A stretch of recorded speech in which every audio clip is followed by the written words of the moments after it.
ইসলামের পুরুষদের সামনে দাঁড়াবার সাহস তাদের নেই। এখন আমাদের নারী কর্মীদের গায়ে তারা হাত তুলতেছে। দেখতেছেন তো অন্তত 10-15 জায়গায় দাড়িপাল্লার পক্ষে আমাদের মা বোনেরা যখন যাচ্ছে তাদের বাধা দিচ্ছে, বোরখা খুলে নিচ্ছে।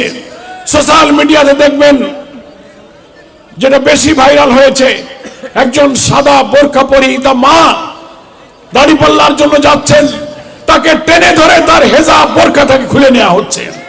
সে যখন বাধা দিচ্ছে, বিএনপির এক দুষ্কৃতকারী সন্ত্রাসী সেই মায়ের পেটে লাথি মেরেছে।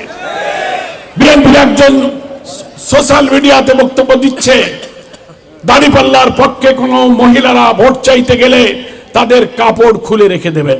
সি সি সি সি সি, মাথা কি পরিমাণ খারাপ হয়েছে। বিএনপির বন্ধুরা এত নিচে নামতে পারে যে মাদেরকে আমরা আমাদের জীবনের চেয়ে ভালোবাসি, সেই মায়ের গায়ে যদি তোমরা হাত তোলো, তার যদি বস্ত্র খুলে নিতে চাও, ক্ষমতায় যাওয়ার আগে যদি তোমরা এত নিচে নামো, ক্ষমতায় গেলে তো তোমরা সারা দেশের মানুষের কাপড় খুলে নেবা।